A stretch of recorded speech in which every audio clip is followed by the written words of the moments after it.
Рахмат. Шындығында эле бул проект боюнча бизде айыл чарбага бөлүнүп жатат. Демек, ошол биздин мал чарбабызды көтөрө турган проект болуп атат да. Ошол асылдуулук тукум жагыны, андан кийин ошол лабораторияларды жабдуу боюнча, жабдуулар алыш боюнчачы. Ошондуктан жана деле айтып кеттим мен, ошол жакшы даярданбастан эле ушул депутаттарды башка жака оюн буруп койдуңар да. Менин суроом Ариске да. Аристе, силерде бүгүнкү күндө канча киши иштейт? Бүгүнкү күндө центральный офисте 100гө жакын адам иштейт. 90 тагыраак айтканда. Мындай проектлердечи? Бүгүнкү күндө Аристин астында 9га жакын проект иштелип жатылат. Иштеп атат. Анан Арис бул өкмөттүн структурасыбы? Аристин учредители өкмөт жана администрация президенти болот. Наблюдательный советте дагы өкмөттүн өкүлдөрү бар жана НПОнун совместный, смешанный болуп калат да форма. Ошого мен айткым келет да, урматтуу депутаттар, ошо көңүл бурсак, биз алган кредиттерди бардыгын ушул Ариске ишенип берип атабыз. Чындыгындачы. Бул Арис өкмөттүн структурасына кирбейт. Эртең күнү бир ким жоопкерчилик тартат бул жактачы? Мына ар бир проект болсо, ар бир министрликтер бар да өзүчү.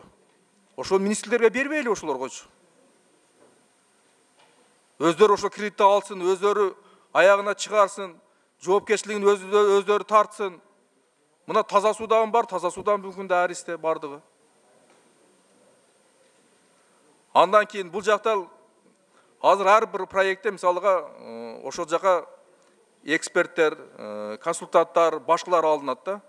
Бүгүнкү күндө жана Аристеги 100 киши ар бир эле ушунда проектке катыша берет окшойт, кире берет окшойт. Bir kişi balkim 2-3 proyekte жүргөндүр.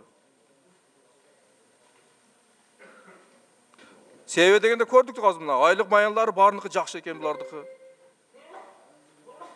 Ушул жагындан бир өкмөткө Ашырбек Мойдунович бир карап чыгыңыздар бул жакта дагычы.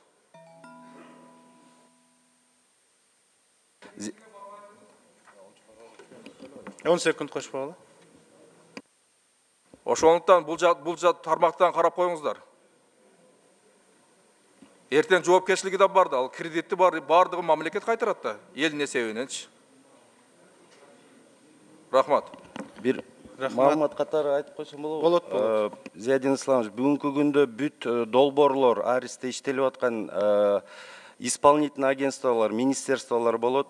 Биз как реализующее агентство, то есть исполнение. А конкретно бул долбоорду айтып кетсек, азыркы талкуулап аткан, анын ичинен биз жанагы гранттарды эле 30% долбоор 8 миллион жана фермер переработчиктер менен иштешип ошолорго каражаттар жеткиребиз. То есть мы как реализующее агентство, а исполнительное агентство в каждом проекте является государственные органы. И биз менен тыгыз иштеп, мониторинг кылып, отчетность карап турат. Рахмат.